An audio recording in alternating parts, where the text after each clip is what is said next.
Assalamualaikum warahmatullahi wabarakatuh. Anak-anak semuanya yang Pak Fahri banggakan dimanapun berada. Alhamdulillah pada kesempatan yang baik ini kita bisa melaksanakan kegiatan pembelajaran secara online untuk mapel akidah akhlak kelas 8 MTS Negeri 1 Banyumas. Bab yang ke-6, kisah keteladanan Nabi Musa alaihissalam. Ya, bagi kalian yang baru bergabung di channel ini, Pak Guru ucapkan selamat bergabung dan silahkan bisa bantu channel ini agar lebih berkembang dengan cara like, share, dan subscribe. Oke, bagi kalian yang sudah mendukung channel ini, Pak Guru ucapkan terima kasih. Untuk selanjutnya, ya mungkin kalian juga sudah banyak yang tahu tentang kisah Nabi Musa alaihissalam. Baik anak-anak semuanya, kalian amati dulu peta konsep berikut ini. Ya, ini kisah Nabi Musa alaihissalam.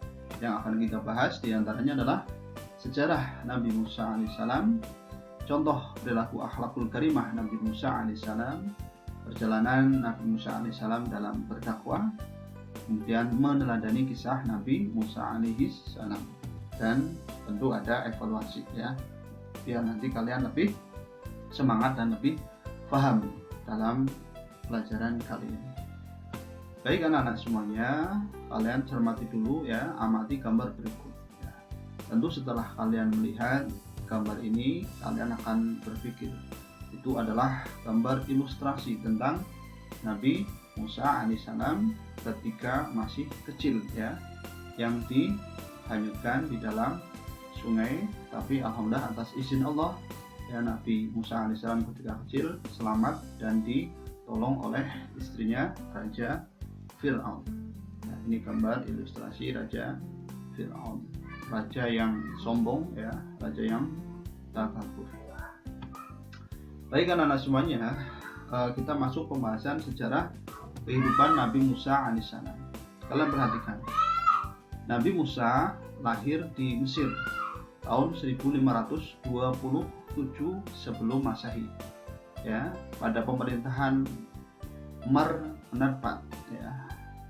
Pendapat lain mengatakan bahwa Ramses Akbar atau Tutmosis atau Fir'aun. Nah, Musa adalah seorang pemimpin dan nabi orang Israel dan memiliki tugas membawa Bani Israel ya, keluar dari Mesir. Nama beliau disebut sebanyak 136 kali di dalam Al-Quran. Ini adalah Nabi Musa alaihissalam yang hidup pada zaman Raja Fir'aun 1527 sebelum Masehi. Ya baik anak-anak semuanya, Nabi Musa menikah dengan putri Su'aib ya, putrinya Nabi Su'aib alaihissalam, yaitu Safura ya, atau Safrawa, Safora atau Zepoporah, dan memiliki keturunan berjumlah 4 orang. Mereka adalah Al-Azhar, kemudian Fakha, Mitha, Yasin, dan Ilyas. Ini adalah putra dari Nabi Musa alaihissalam. Oke baik anak-anak semuanya, selanjutnya perhatikan contoh perilaku akhlakul karimah Nabi Musa alaihissalam. Yang pertama, Nabi Musa memakan bara api. Nah, pada suatu hari, Fir'aun memangku Musa yang masih kanak-kanak, tetapi tiba-tiba janggutnya ditarik Musa hingga dia kesakitan.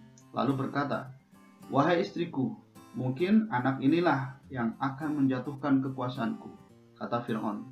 Kemudian istrinya berkata, "Sabarlah, dia masih kanak-kanak, belum berakal dan belum mengetahui apapun." Karena Fir'aun tidak percaya, akhirnya dia menguji Musa dengan sajian roti dan bara api. Diceritakan di dalam hadis bahwa sebenarnya Musa berniat mengambil roti, akan tetapi oleh malaikat dialihkan sehingga tangannya memegang bara api kemudian memakannya. Sejak itulah menjadi cadal ya, dan selamat dari ancaman Fir'aun. Ini kisah Nabi Musa kecil yang memakan bara api atas izin Allah Subhanahu wa taala tentu. Baik, selanjutnya ujian Nabi Musa hingga menikah. Bermula saat Musa sedang melihat-lihat di sekitar kota Memphis atau nama berhala ini ya.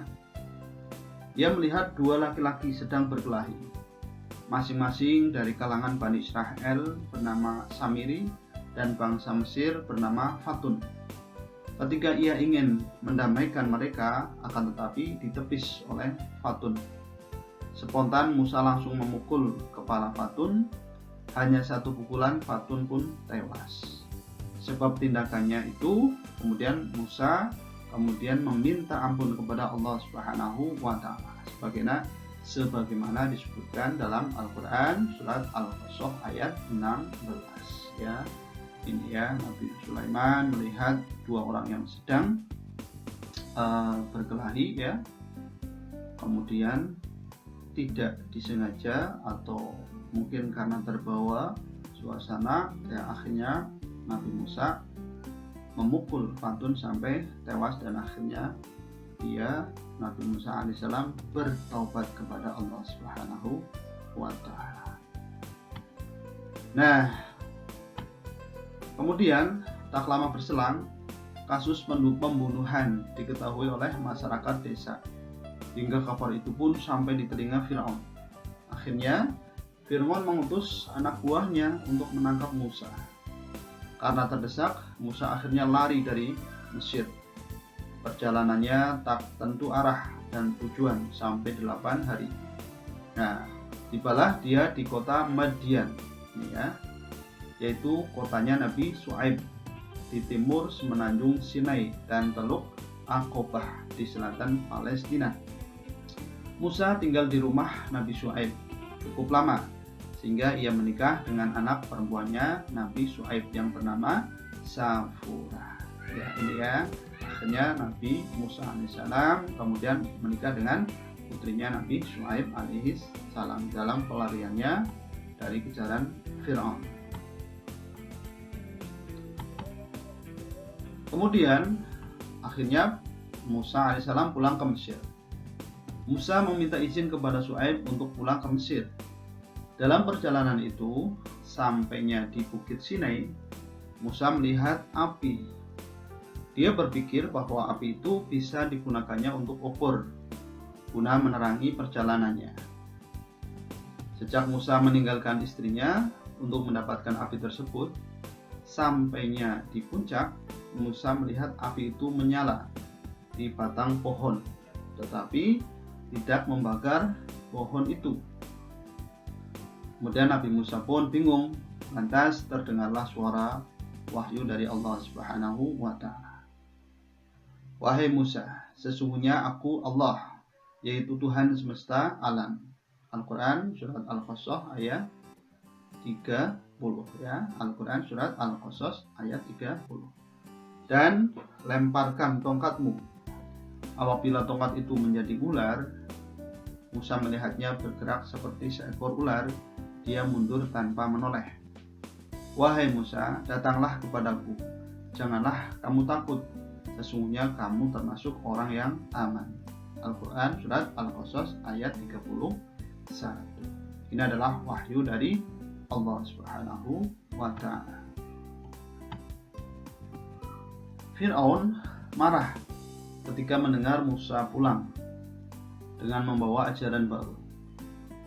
Merasa martabatnya jatuh, ia akhirnya menantang Musa untuk membuktikan bahwa Musa benar-benar utusan Allah. Fir'aun mengutus para penyihirnya untuk bertanding melawan Musa. Para penyihir melemparkan tali mereka dan berubah menjadi ular. Musa pun melemparkan tongkatnya dan berubah menjadi ular besar. Kemudian memakan seluruh ular-ular kecil milik penyihir tadi. Para penyihir pun terheran-heran melihatnya, hingga beberapa di antara mereka kemudian insya. Oke ya, ini atas kebesaran Allah Subhanahu wa ta'ala. Nah, kemudian mendengar hal itu, Firaun marah dan menghukum mereka, Musa dan pengikutnya, tak terkecuali istri Firaun, ya, yang dibunuh dengan cara yang keji. Nabi Musa bersama pengikutnya terpaksa melarikan diri hingga sampai di Laut Merah, ya. Namun Firaun dan tentaranya masih mengejar mereka dari belakang. Seketika Musa memukulkan tongkatnya ke Laut Merah dan terbelahlah laut tersebut atas kehendak Allah Subhanahu wa Ta'ala. Musa dan pengikutnya lari menyeberangi lautan tersebut hingga sampailah mereka di tepian seberang Laut Merah, sedang Firaun dan tentaranya masih di tengah lautan. Maka Allah menutup kembali Laut Merah tersebut. Pada akhirnya Firaun dan tentaranya mati tenggelam di Laut Merah.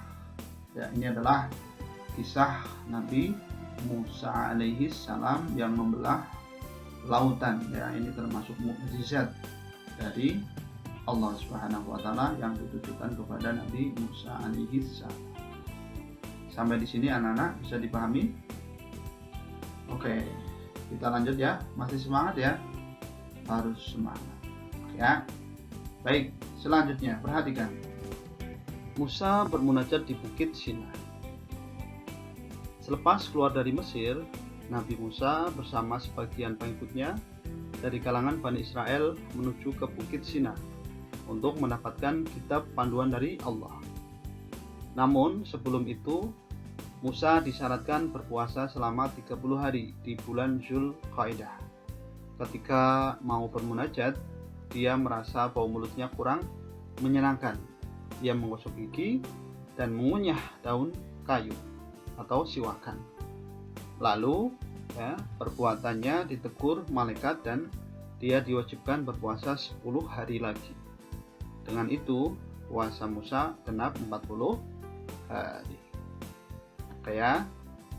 Nah, selanjutnya, sewaktu bermunajat, Musa berkata, "Ya Tuhanku, nampakkanlah zatmu kepadaku supaya aku dapat melihatmu." Allah berfirman, "Engkau tidak akan sanggup melihatku, tetapi coba lihat bukit itu. Jika ia tetap berdiri tegak di tempatnya seperti sedia kala, maka niscaya engkau dapat melihatku." Musa terus memandang ke arah bukit yang dimaksudnya itu. Dan dengan tiba-tiba bukit itu hancur hingga masuk ke perut bumi tanpa meninggalkan bekasnya. Musa terperanjat dan gemetar seluruh tubuh dan kemudian pingsan. Nih. Baik, nah setelah itu kemudian ya Allah menurunkan wahyu kepada Nabi Musa alaihissalam dalam kitab Taurat, ya, yang berupa 10 ajaran. Yang pertama, akulah Tuhan Allahmu, jangan ada padamu Tuhan yang lain, ya. Yang kedua, jangan membuat bagimu patung atau sesembahan yang menyerupai apapun. Yang ketiga, jangan menyebut nama Tuhan Allahmu dengan sembarangan. Kemudian ingatlah dan kuduskanlah hari Sabtu, Sabat atau Sabtu, ya. Kemudian hormatilah ayah dan ibumu, jangan membunuh. Yang ketujuh, jangan berzina. 8, jangan mencuri. 9, jangan mengucapkan saksi dusta tentang sesamamu. Dan 10, jangan mengingini milik sesamamu, atau mengingini istri atau hamba laki-lakinya atau hamba perempuannya atau lembunya atau keledainya atau hartanya atau apapun yang dipunyai sesamamu. Ini adalah 10 ajaran yang terdapat dalam kitab Taurat, ya. Bisa dipahami ya anak-anak ya. Silahkan kalian cermati, kalian baca dan bisa kalian hafalkan, silahkan. Nah, selanjutnya meneladani sifat Nabi Musa alaihi salam. setelah kalian tadi mendengarkan kisah dari Pak Guru, tentu kalian harus bisa mengambil hikmah ya. Apa saja? Yang pertama, pemberani dalam menyampaikan kebenaran. 2, taat kepada Allah. 3, ketekunan dalam belajar. 4, sikap suka membela yang lemah. Kemudian sabar dalam berdakwah. Ya, itu adalah beberapa ya, sifat meneladani Nabi Musa alaihi salam. Bisa dipahami anak-anak? Oke. Kita lanjutkan. Ya, pembahasan hari ini cukup panjang ya. Mudah-mudahan kalian tetap semangat dalam menyimak. Kalian perhatikan gambar di samping ini ya. Perhatikan gambar di samping ini adalah gambar mumi Raja Fir'aun. Ya, ini juga berkas roda kereta Fir'aun ya, yang masih dalam kondisi utuh. Ini sebagai bukti dan pelajaran untuk kita di zaman ini dan zaman yang akan datang. Nih. Dan inilah alasan kenapa hanya jasad Fir'aun yang masih utuh, sementara bala tentaranya tidak. Allah berfirman dalam surat Yunus ayat 91-92 yang artinya, apakah sekarang baru kamu percaya, padahal sesungguhnya kamu telah durhaka sejak dahulu dan kamu termasuk orang-orang yang berbuat kerusakan. Maka pada hari ini kami selamatkan badanmu supaya kamu dapat menjadi pelajaran bagi orang-orang yang datang sesudahmu, dan sesungguhnya kebanyakan dari manusia lengah dari tanda-tanda kekuasaan kami. Kayak ini sungguh luar biasa ya, kekuasaan Allah Subhanahu wa ta'ala. Makanya kita wajib untuk benar-benar beriman kepada Allah Subhanahu wa ta'ala. Baik anak-anak semuanya, untuk selanjutnya ada evaluasi ya. Silakan kalian baca dan kerjakan latihan soalnya. Silakan.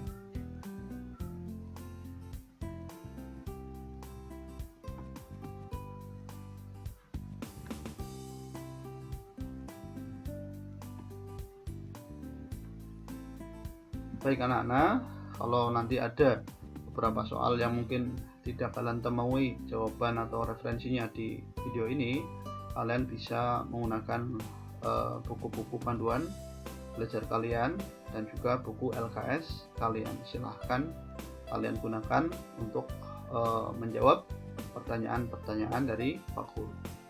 Demikian yang bisa Pak Guru sampaikan pada pertemuan hari ini. Terima kasih atas perhatiannya. Tetap semangat terus.